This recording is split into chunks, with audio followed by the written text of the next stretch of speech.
Isa po ako sa gihire ni Mayor through SPO for Sunny Binaventura, yung kanyang trusted aid and driver.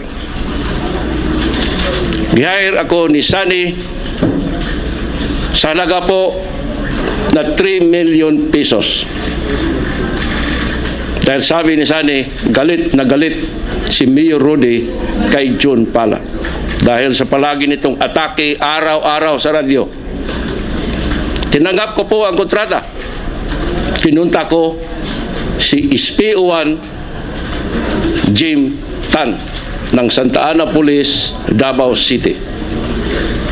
Dahil si Jim po ay may maraming tinatawag namin na players, meaning mga hitman or tirador.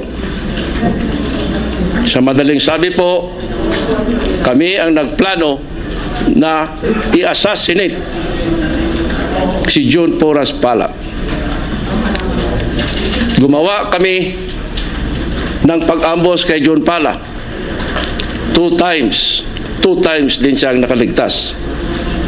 Dito ginamit ni Jim Tan ang kaniyang mga players na ito po ay sina Valentin Duhilag, Roland Duhilag, Alan Duhilag, at isang alias Joy. Ito po sila ay mga rebel returnees from the Mandog area ng Davao City. Nakalipas po ang ilang buwan, naglaylo kami. And then sa isang sitwasyon, nagkita kami ni Mayor Rudy. May isa pong mall sa Davao City na nagkape ako. At doon po sa 3rd floor, nakita ko si Mayor Rudy na naglalakad, walang security. Nilapitan ko siya at ang bulong niya sa akin, sa Bisaya, unsabay nahitabo pag-ambos ninyo kay John Pala. Ang sabi ko sa kanya, I'm sorry sir. Ang sagot naman niya sa akin, take time. Ayaw pagdali. And then naghiwalay kami ng landas. For several months pa, inintroduce sa akin ni Sunny Binaventura si Jerry Trosio.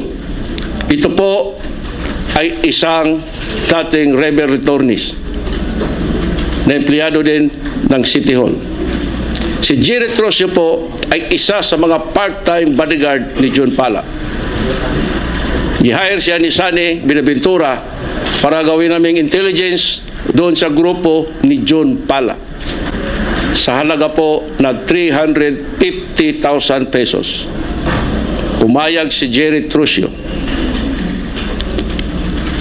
Isang gabi, nagbigay sa amin si Jerry ng impormasyon na si John Pala ay maglaro ng tungit sa kaniyang kapitbahay. At dito kasama si Jerry. Ang gagawin lang niyang signal ay 2 missed calls. Nangyari po ito. Tinawagan ko po si Jim Tan. Meron din kaming code na it's showtime. Proceed si Jim Tan on board sa isang Toyota Tamaraw FX na 4 doors. Kasama po itong Duhilag Brothers. In short of the story, napatay si John Pala.